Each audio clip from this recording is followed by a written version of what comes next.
Marcin Held, Satoshi Ishii, Marcin Tybura. Trenuj w sprzęcie dla najlepszych. Wejdź na groundgame.com.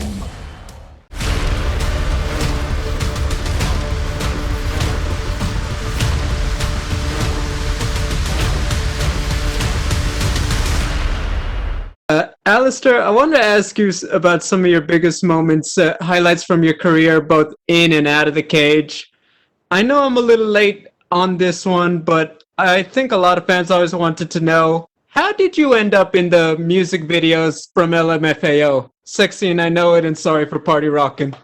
That's a long time ago. That's 2010, 11, 12-ish. Okay, so I was in LA at the time and just happened to be there for other stuff. And then one of the LMFAO guys is a huge fan. And we have some mutual friends. So they kind of put us together with the guy that had there on the set. And I just went there to say hi. And then it was like, oh, yeah, cool. Come in the video clip. And then before I know it, I was in the video clip. But that was like, yeah, both times. I mean, I think a lot of fans were like, you know, one of the most unexpected cameos by a UFC fighter at the time. And we never really got the story of how it came together. Recently, people are saying Michael Chandler had the best UFC debut 2 weeks ago, but then a lot of people argue, what about Overeem against Brock Lesnar? So I just want to ask your opinion. I mean, you were there. Do you feel you had the best UFC debut? Definitely better than Michael Chandler. All respect to Michael and his performance, but yeah, I don't think you can compare those two fights, right? Alistair Overeem versus Brock Lesnar 2011, or Michael Chandler versus Dan Hooker. I don't think you can make a comparison between those two. What do you remember most about that fight in particular? Because there was so much attention, obviously his WWE stardom, and then at the time you were coming in, you had all those belts from all the different organizations. What do you remember years later about that whole experience? I remember everything very clear. And besides, we have the Reem, my online documentary, is doing season 2 finale, I think. So we got you, if you want to go and check that out, it's going to be on there, right? So, yeah, there was like a lot of things going on. It was crazy. You know, I came off with the Verdun win, and then before that, the K1 Grand Prix win, and the Dream win, the Dream title win. And, yeah, it was a very hectic time, a lot of moving parts. I was moving to the States, fans everywhere. I couldn't walk normal in Vegas. I got just chased by fans. And yeah, it was a crazy time. I'm actually happy that it's not as hectic anymore, and it's kind of like a little bit more calm and soothing. Final question, just how do you see yourself getting the win against Volkov this Saturday? Well, I'm not going to talk about the fight, but I do see myself winning. I do see myself dominating him everywhere, stand up and ground. And yeah. One outcome only. My hands raised. Hey, thank you, Alistair. Good luck. We'll take our next set of questions from Santiago Sanchez with 85. Hi, Alistair. Greetings from Amsterdam. I will ask one question in English and then one question in Dutch. First of all, your last 4 wins all came by serious ground and pound finishes. Is that the game plan again, Alistair, to bring the fight to the mat when the moment presents itself and do some damage there? When the moment is there, we're probably going to take him down and give him some J and pay. And the last question for me in Dutch. Goedemiddag, Alistair. Je staat alweer klaar voor jouw 5e main event op rij. En het lijkt erop dat je nog lang geen gas terug aan het nemen bent. Dit gevecht met Volkov zou passend zijn geweest voor een grote UFC-show in Amsterdam. Helaas is dat door de situatie nu niet mogelijk. Is dat wel iets wat nog hoog op jouw verlanglijstje staat, Alistair? Om een groot gevecht naar Amsterdam toe te halen en om een prachtige walkout te doen in jouw eigen stad, met jouw eigen fans achter je? Jazeker. Corona heeft veel roet bij heel veel mensen in deze gegooid. Gelukkig vechten bij de UFC wel door. Het is even afwachten nu. Natuurlijk, als ik in Nederland vecht, dan wil je natuurlijk publiek erbij hebben. Op dit moment is er geen publiek mogelijk. Ik denk dat het nog wel even gaat duren. Maar goed, gelukkig kunnen we in Vegas en Abu Dhabi vechten. En ja, zodra het weer mogelijk is, dan gaan we ervoor. Hè? Heel erg bedankt voor de tijd, Alistair. En veel succes op Fight Night. Thank you so much. Thanks. We'll take our next set of questions from Damon Martin with MMA Fighting. Hey, Alistair, I don't want to open on a sore subject, but I want to ask the question. I know after your last fight, you've been looking for that rematch with Jairzinho Rozenstruik. Obviously, you got Alexander Volkov. I'm sure there's nothing against Volkov, but you're fighting in February. Jairzinho is fighting later this month. Was there any disappointment that they didn't match you two up again? Well, he didn't want to take the fight, so yeah, then we move on, right? That's it. Did they offer him the fight? He didn't want the fight. Do you, at this point, will you chase it any further with him? Not necessarily. Not necessarily. I'm more focused on me than on running after. You know, he already didn't want to fight me, so yeah. What can you do? Yeah. I know you've said a lot about, making this final run towards the UFC title, and obviously you've been on a good win streak right here. Does that, you faced so many pressure situations in your career, the K1 tournament, all the things you've done, but does that raise the intensity, raise the pressure in these fights, knowing, what you said about, towards the end of your career, making this final run? Does that raise the intensity at all? What exactly? Like, does that raise the pressure of this fight? You basically said, you're making this final run, you're going to make this last run at the title. Does that raise the pressure in every single fight you have right now?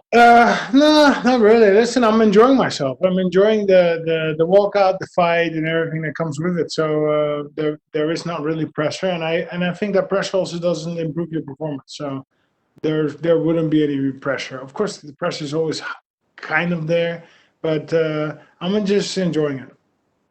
I know you have had a lot of great training partners and a lot of great teammates over the years, but I talked to your teammate Curtis Blades about a week ago, and he just raves about working with you and how much he loves, enjoys working with you, how much you've added to his striking game and how much he's helped you as much as you need. He actually said that he doesn't know how much he can add to your ground game. You're pretty good on the ground already, but obviously he fought Volkov pretty recently. How much did he add to this training camp, and how much has it meant to have Curtis as a teammate? Because he speaks your praises pretty constantly. Yeah, Curtis is great. He is one of my best training partners ever.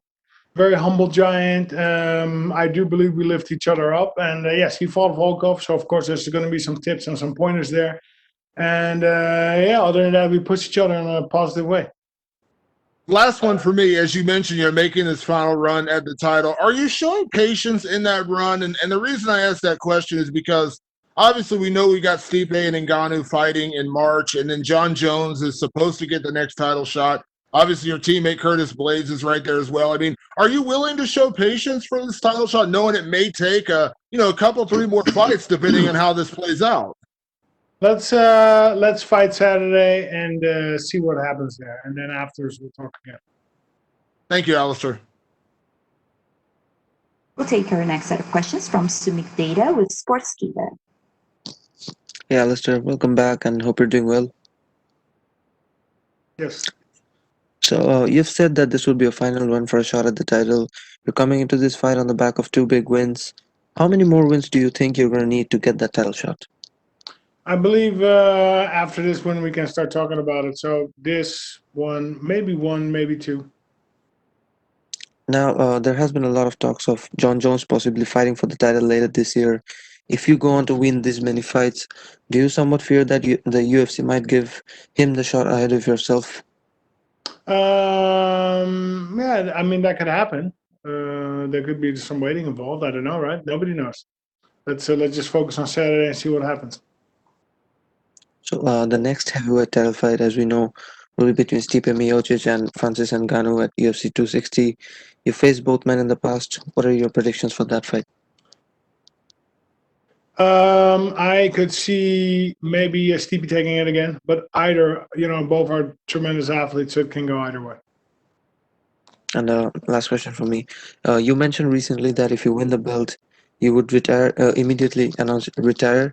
By that, did you mean that you're going to retire inside the octagon itself, or like do you plan on holding the belt for a few weeks and then eventually, vacate the title?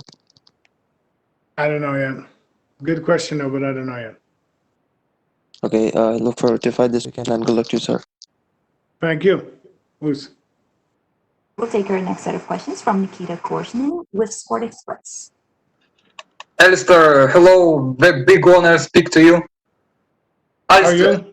I'm very good, thank you. Alistair, you have 11 fights with Russian fighters and 8 wins.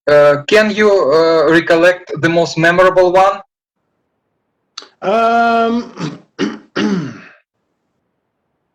I mean, Igor Vovchanskian, right? Alexei Oleinik. What's the guy's name? Orlovsky was there. It's been a lot of Russians in the United. You talk about it. It's been a lot of Russians. Alistair, you probably the best knee striker in MMA history. You have 11 knockouts with that amazing knee, stepping knee to the body. How you developed such amazing technique? It's a Netherlands school or what's the secret?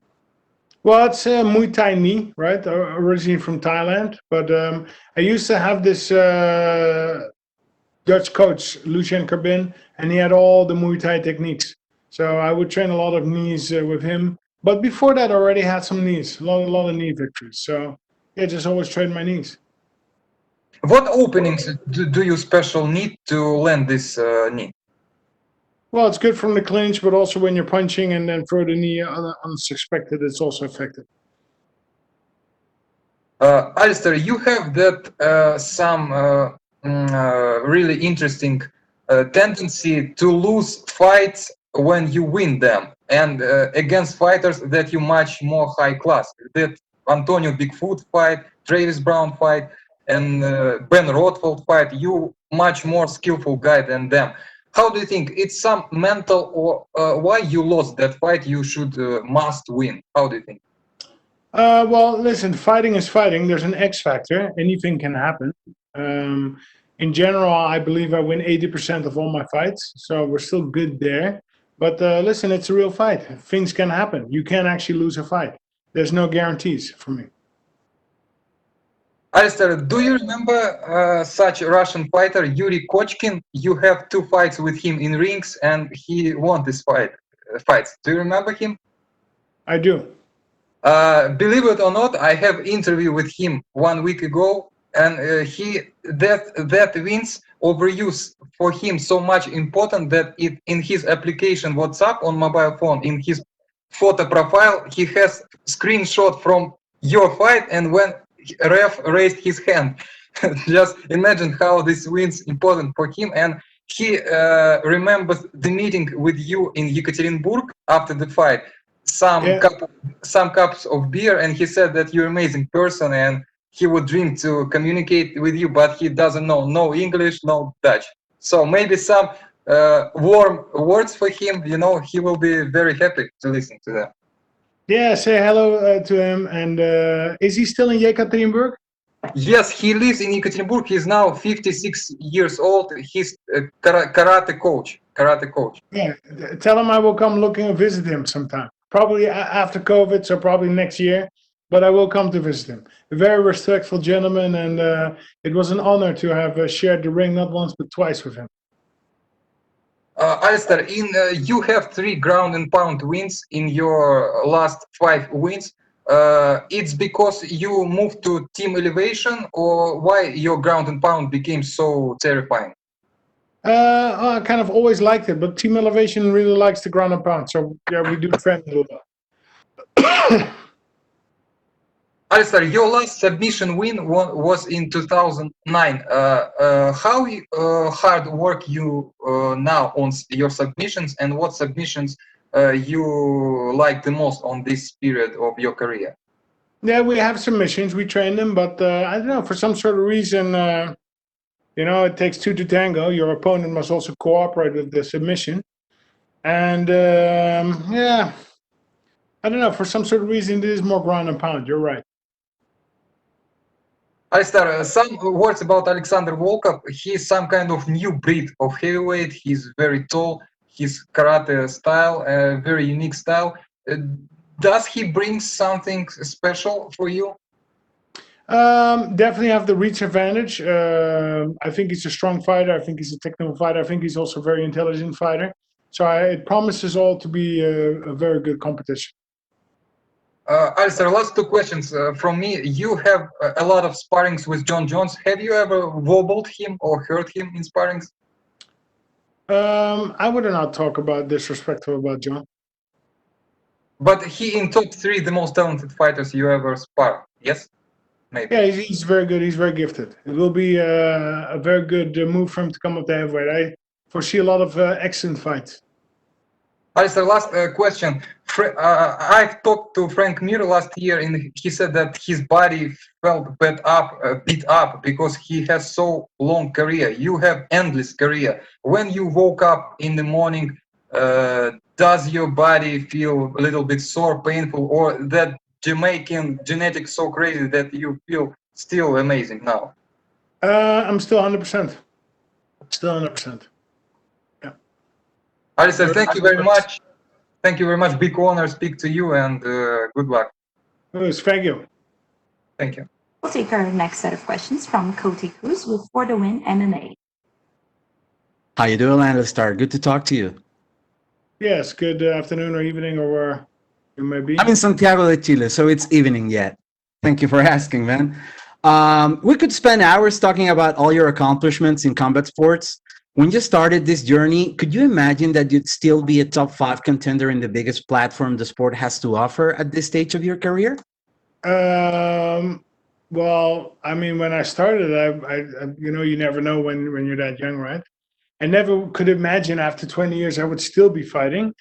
24 years actually, but yeah, it's been an amazing journey. I can only be thankful and happy for it. Alistair, what would you say is your favorite moment in your career so far? Well, I've had several different good moments. I don't know. Ever since joining Team Elevation has been a great moment, right? We've had a great development in the last 2 years.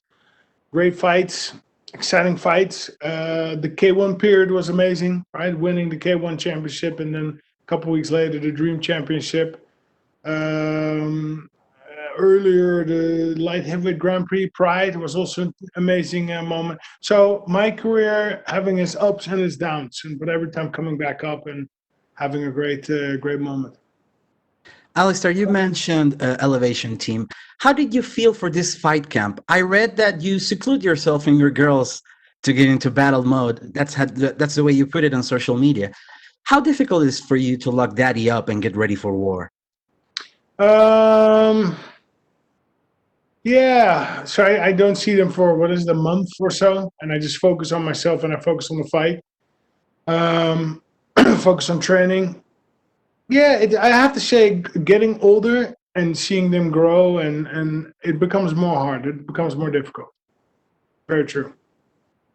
Well, you have multiple titles to your name.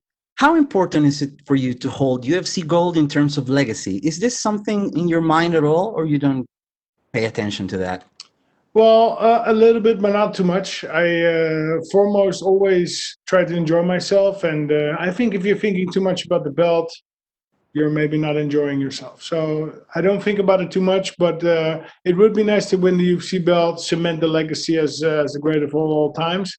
But again, the focus is just on feeling good, training good, doing things I like. Well, you said earlier that you didn't want to get into any specifics in terms of the fight that you have with Alexander Volkov, but I wanted to hear your thoughts on Volkov in terms of skill set and overall competitiveness. Well, I definitely do not underestimate him. I think he's an excellent fighter, excellent striking. I think he's intelligent, and I will need all hands on deck to beat him Saturday. With all the talks of this being your final run in the division, do you have a message for all the heavyweight competitors out there? No. Fair enough. Do you have a plan for your life after fighting? Would you still be involved in the fight game somehow? Yes, I will definitely be involved. I intend to become a coach. I'll create 2 teams, one in Thailand and one in my native Netherlands. So I'll be between these 2 spots, Netherlands and Thailand, and a little bit USA. Well, Alistair, it's been an honor to share a few moments with you. Thank you so much for your time. Best of luck in your fight, and congratulations for an amazing career. Thank you, sir. Who's We'll take our next set of questions from Fabricio Sosa with Clarín. how many of these are there? Hi, Alistair. Sorry for my bad English from Argentina. Nice. How are you? Fine, fine. After a great career like the one you have, how do you get motivated to keep going? Well, it comes automatically because I just really like to train. I like to get in shape. I like my team, so it's automatic. I'm just doing what I like to do. So that is where the motivation comes from, right? I like it. It's my passion. How do you analyze the evolution of MMA since you started until today? Well, I actually started as a 2nd generation MMA fighter. Yes. In the beginning, MMA was more about the best style. Let's see what is the best style. I started the 2nd generation, which was 2 styles, kickboxing and sambo wrestling. And I think right now we are hitting generation 5, maybe 6. Everybody's just fit. Everybody can do everything. Everybody's good standing up on the ground wrestling. Everybody's got good cardio, good conditioning. So it's further now. I think 5th or 6th generation. Okay. What should you watch out from Volkov inside the octagon? What is the danger of Volkov? Well, Danger has a striking. I think he's a very complete fighter. I think he's a very strong fighter, very fit fighter. So yeah, we will see what he has to bring this Saturday. In case if you win that fight, you think you could demand the title fight another next? Yeah. So after we win, we're close to the title, but maybe we need to win one more. So we will just focus on Saturday and wait to see what will come after. Right. What you think about the MMA of Latin America? Latin America has some strong fighters, right? Of course, Brazil, but also Argentina has some strong fighters. So it's coming up. Great to see. What do you know about Argentina, Alistair? Great steak. Okay. Well, thank you. Thank you very much.